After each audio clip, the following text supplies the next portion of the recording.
बिस्मिल्लाहिर्रहमानिर्रहीम। अस्सलामु अलैकुम स्टूडेंट्स, आज हम आर्ट्स के मैथ की 1.5 एक्सरसाइज जो है ये स्टार्ट कर रहे हैं। तो 1.5 एक्सरसाइज जो है ये एक्सरसाइज जो है ये डिपेंड करती है प्रोपोर्शन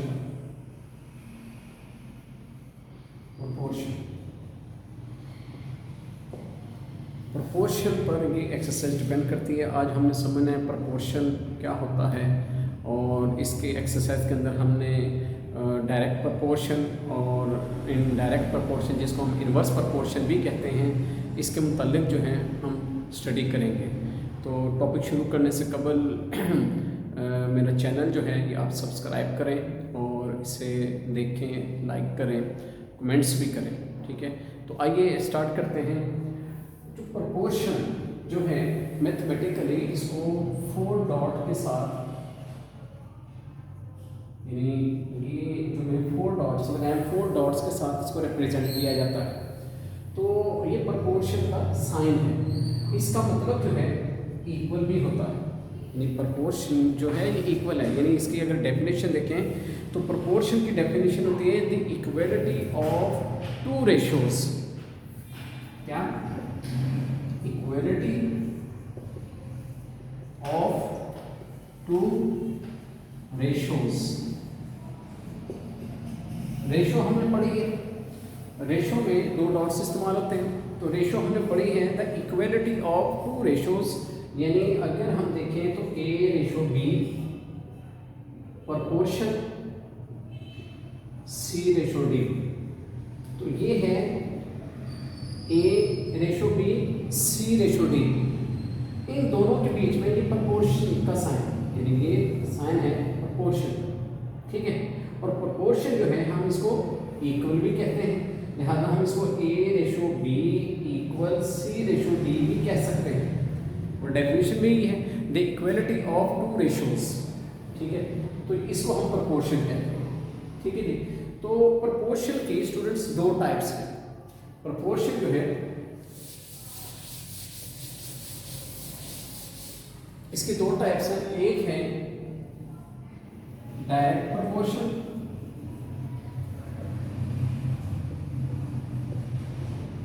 और दूसरी है inverse proportion. Inverse proportion,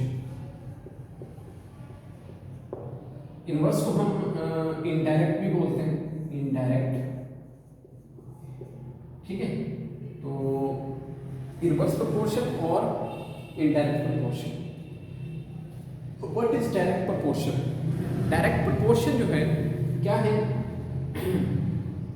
if increase in one quantity, ऐसे देखें, if increase in one quantity cause by the increase in second quantity, यानी एक क्वांटिटी के बढ़ने से दूसरी क्वांटिटी भी बढ़ जाए, या फिर दूसरे मीनिंग में the decrease of one quantity cause decrease by second quantity, या एक क्वांटिटी के कम होने से दूसरी क्वांटिटी भी कम हो जाए, तो इसको हम डायरेक्ट प्रोपोर्शन कहते हैं। डायरेक्ट प्रोपोर्शन में स्टूडेंट्स एरो जो है ये सेम होते हैं, चाहे ये एरो दोनों ऊपर की तरफ कर दिए जाए, चाहे ये एरो दोनों नीचे की तरफ कर दिए जाए, लेकिन सेम होंगे। यानी डायरेक्ट प्रोपोर्शन में एरो सेम होंगे।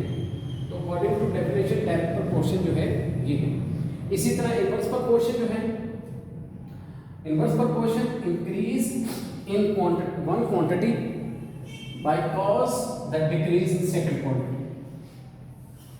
अगर एक क्वांटिटी के बढ़ने से दूसरी क्वांटिटी डिक्रीज कर जाए, या इसका वाइस वर्सा उल्ट, कि अगर एक क्वांटिटी डिक्रीज कर जाए, सेकंड क्वांटिटी इंक्रीज कर जाए, या दूसरी एक के कम होने से दूसरी बढ़ जाए, इसको हम इनवर्स प्रोपोर्शन कहते हैं।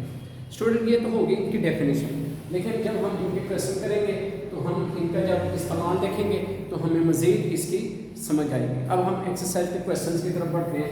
तो फर्स्ट क्वेश्चन की तरफ चलते हैं।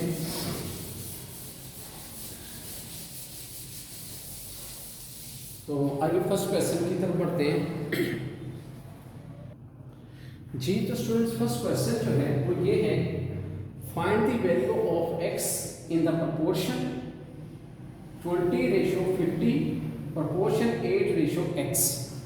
अब ये फर्स्ट क्वेश्चन है, इसमें हम जस्ट x की वैल्यू फाइंड करेंगे। तो स्टूडेंट्स ये जो है रेशो का साइन है, ये प्रोपोर्शन का साइन है, ये फिर रेशो का साइन है। हमने जो पीछे मेथड पढ़ा था रेशो में, अगर रेशो आ जाए तो हम इसको 20:x को 20:50 को 20/50 भी कह सकते हैं। यानी ये जो रेशो है इसको हम ओवर डिवाइड कह सकते हैं।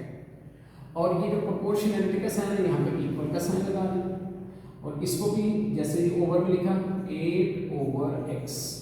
इस तरह ये जो फॉर्म थी, इस फॉर्म को हमने इस अंदाज में लिख ली 20/50 इक्वल 8/x। तो अब चूंकि हमने x की वैल्यू फाइंड करनी है, अब इसके ऊपर यानी दो फ्रैक्शंस हैं, दो ओवर वाली वैल्यूज हैं, इनके बीच में इक्वल का साइन है। तो इसको सॉल्व करने के लिए हमें क्या करना पड़ेगा, क्रॉस मल्टीप्लाई। क्या करना पड़ेगा, cross multiply. Cross multiply method लगाएंगे, यानी कि 20 को मल्टीप्लाई करेंगे x के साथ, 20 मल्टीप्लाई बाय x इक्वल 50 को मल्टीप्लाई करेंगे 8 के साथ, 50 मल्टीप्लाई बाय 8। तो चूंकि हमें x का वैल्यू फाइंड करनी है, x 20 और x दोनों आपस में मल्टीप्लाई कर रहे हैं, ये 20 हम उठाएंगे इक्वल किधर लेंगे, इधर आके ये 50 और मल्टीप्लाई बाय 8/20 बन जाएगा, यानी 20 इधर आके ओवर के नीचे लग जाएगा। अब क्या करेंगे, इसको सॉल्व कर लें, ये 0 इस 0 से कट हो गया, 2 1 2 2 4 8। तो x इज इक्वल टू 5 को 4 से मल्टीप्लाई कर देंगे, 5 multiply by 4 x is equal to 20। तो ये जो है x इज इक्वल टू 20, ये हमारा आंसर आ गया। तो इस क्वेश्चन को इस तरीके से सॉल्व किया है। स्टूडेंट्स इस क्वेश्चन को सॉल्व करने के और मेथड्स भी हैं, ठीक है। एक फॉर्मूला जो है वो भी यूज़ होता है, वो इंशाल्लाह नेक्स्ट में आपको बताऊंगा। तो अभी इस क्वेश्चन को फिलहाल हमने ऐसे ही किया है, मतलब क्रॉस मल्टीप्लाई करके x की वैल्यू को फाइंड कर लिया। क्वेश्चन नंबर 2 जो है ये हम स्टार्ट कर रहे हैं। क्वेश्चन नंबर 2 जो है इसमें the price of 15 suits is ₹6,750। How many such suits can B purchased bye an amount of ₹4,050। तो यानी कि अगर 15 सूट जो हैं वो 6,750 के आते हैं, तो how many suits can be purchase, तो कितने सूट परचेज किए जा सकते हैं by an amount of 4,050 rupees में। तो क्वेश्चन को स्टार्ट करते हैं। तो इसमें देखिए दो चीज़ें हमें नज़र आ रही हैं, एक जिक्र हो रहा है सूट्स का और दूसरा जिक्र हो रहा है प्राइस का। तो हम यहाँ पर दो हेडर बना लेंगे, सूट्स एंड प्राइस। अब सबसे पहले सेंटेंस के अंदर the price of 15 suit is 6,550। ये पहला सेंटेंस है, इसमें सूट हैं 15, यहाँ पे 15 दिख रहे हैं, और इनकी प्राइस जो है वो 6,750, ये इनकी प्राइस आ रही है, ठीक है। Second sentence, how many such suits can be purchase by an amount of 4,050। ये अमाउंट है रुपीज गिवन है 4,050। इतने अमाउंट में कितने सूट्स हैं, वो जो सूट्स हैं तो हम उनको लेट कर लेंगे x, ठीक है। अब चाहे तो यहाँ पे मेंशन भी कर सकते हैं, let x be the suits. जो सूट्स हमने फाइंड करने हैं लेट कर लें कि वो x है, ठीक है। तो अब ये हमारे पास क्वेश्चन जो है इसको मैथमेटिकल फॉर्म में, यानी स्टेटमेंट को हमने मैथमेटिकल फॉर्म में इस अंदाज में कन्वर्ट कर ली। अब यहाँ पे जो मैंने आपको स्टार्टिंग में इन्वर्स प्रोपोर्शन और डायरेक्ट प्रोपोर्शन समझाया, अब यहाँ पे इसका यूज़ करेंगे। अब यूज़ कैसे करेंगे, 15 सूट जो है 6,750 के आते हैं, 6,000 के अमाउंट में 15 सूट आते हैं, जबकि आपके पास अमाउंट है 4,000 की, 4,050। अब आप भी समझदार हैं, अगर अमाउंट आपके पास कम होगी या ज़्यादा है, यकीनन अमाउंट कम होगी। पहले 6,700 अमाउंट थी, अब अमाउंट है 4,050, 4,000 अमाउंट है।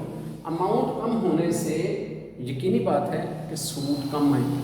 अगर अमाउंट ज़्यादा होगी तो सूट भी ज़्यादा आएंगे, लेकिन अमाउंट अगर आपके पास कम है तो अमाउंट कम होने से सूट भी कम आएंगे।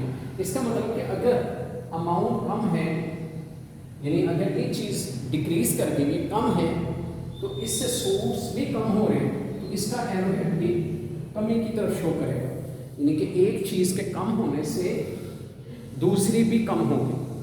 ये सुने कि अमाउंट कम होने से सूट भी कम आएंगे, लिहाजा दोनों के एरो जो हैं मैंने कमी के यानी नीचे की तरफ कर दिए। दोनों को नीचे की तरफ शो करने का मकसद ये है कि दोनों एरो सेम है। अब ये प्रोपोर्शन है डायरेक्ट प्रोपोर्शन, इसको हम कह सकते हैं, लिख सकते हैं कि ये हमारा जो यूज हुआ है ये है डायरेक्ट प्रोपोर्शन।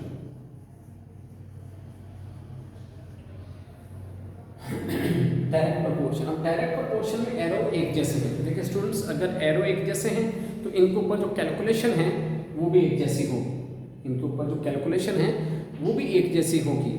मतलब कि अगर ये एरो दोनों सेम है तो इनकी कैलकुलेशन हमें करनी है, तो कैसे करेंगे?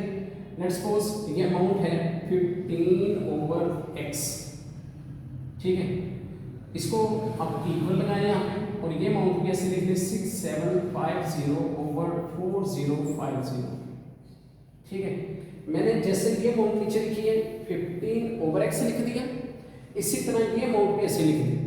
अब जैसे मैंने फर्स्ट क्वेश्चन करवाया क्रॉस मल्टीप्लाई में, अब ये क्रॉस मल्टीप्लाई में चला गया, हम इनको क्रॉस मल्टीप्लाई कर सकते हैं। x को मल्टीप्लाई करें इसके साथ, x मल्टीप्लाई बाय 6750 इक्वल 15 को मल्टीप्लाई करें इसके साथ 15 मल्टीप्लाई बाय 4050।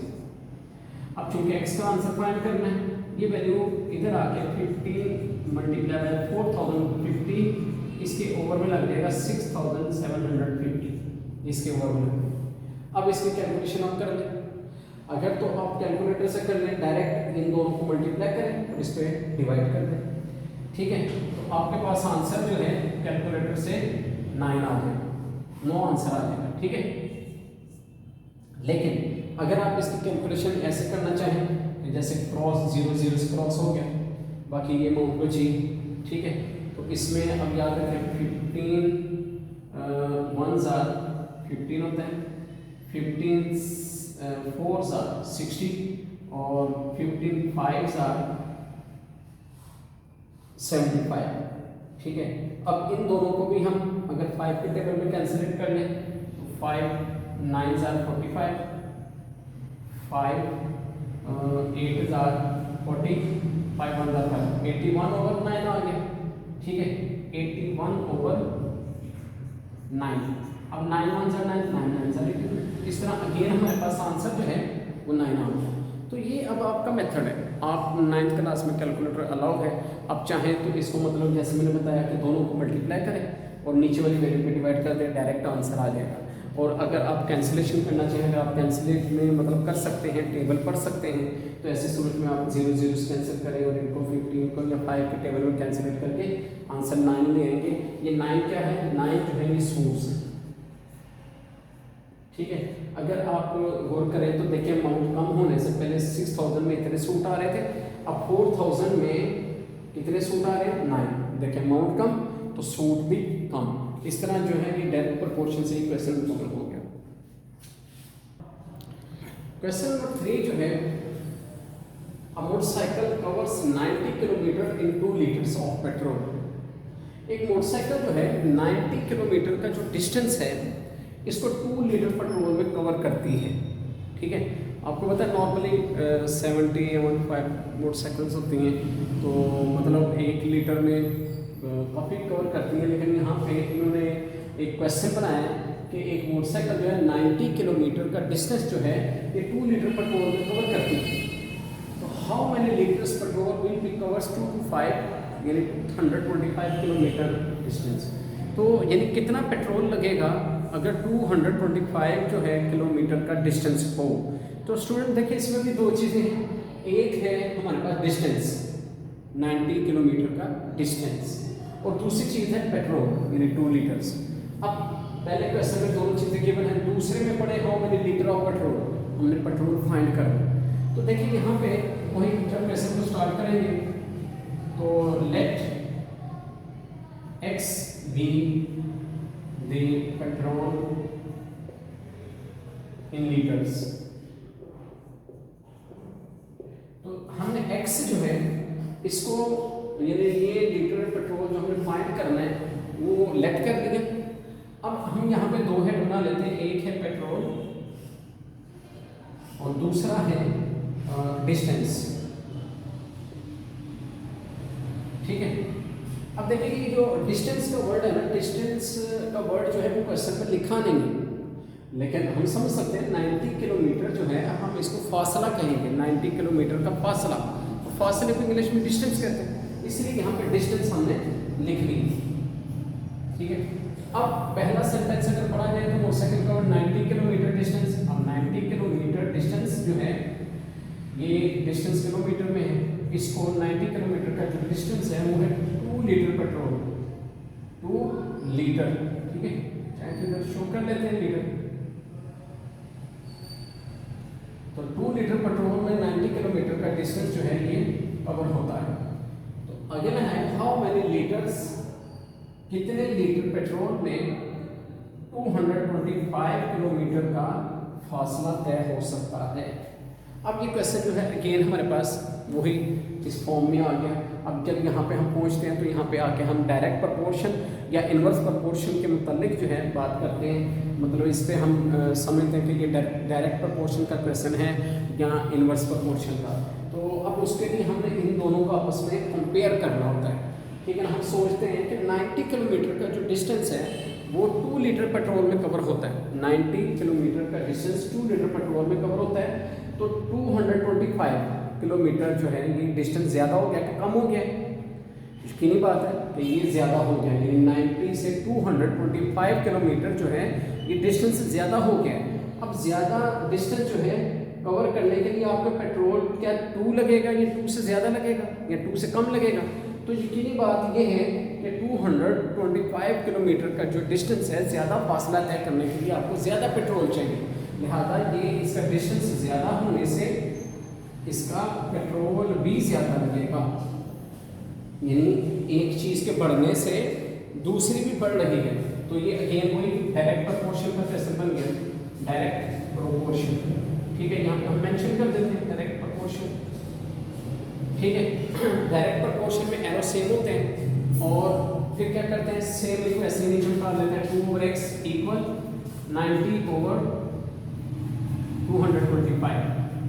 उसके बाद इसके कैलकुलेशन जो है वो क्रॉस मल्टीप्लाई से हम करते हैं, यानी x multiply by 90 equal 2 multiply by 225। तो चूँकि x की वैल्यू फाइंड करनी है तो ये 90 जो है इधर आके ओवर के नीचे लग जाएगा। x is equal to 2 multiply by 225 over 90। तो अब इन दोनों की कैलकुलेशन करें। अब कैलकुलेशन जो है वो चाहे आप कैलकुलेटर से कर सकते हैं, तो मतलब कि 225 को आप 2 इन दोनों को मल्टीप्लाई कर लो, 90 पे डिवाइड कर लें, तब भी आंसर आ जाएगा। चाहे तो कैंसिलेशन का अमल कर लें। ठीक है, तो अगर हम इन दोनों को मल्टीप्लाई करें 2 5 10 2 2 4 5 और 2 2 4 450 आ गया और इसको 9 पे डिवाइड कर देते हैं तो 0 0 कैंसिल हो गया। अब जस्ट आप 9 का टेबल पढ़ेगा 45 आ गया, तो 9 1 9 9 5 45। इस तरह 5 लीटर पेट्रोल में आपका इतना डिस्टेंस जो है वो कवर हो जाएगा। तो देखिए एक चीज़ के बढ़ने से यानी अगर आपका फासला डिस्टेंस ज़्यादा हो गया, 90 किलोमीटर से 225 किलोमीटर का डिस्टेंस हुआ, तो अब इसके ऊपर पेट्रोल जो है वो भी ज़्यादा लग रहा है। पहले 2 लीटर पेट्रोल लग रहा था, लेकिन अब जो आंसर है वो 5 लीटर है। मतलब कि 5 लीटर पेट्रोल में ये जो डिस्टेंस है ये कवर होगा। ठीक है, तो इस तरह ये तीसरा क्वेश्चन जो है ये स्टूडेंट्स आपका मुकम्मल हो गया।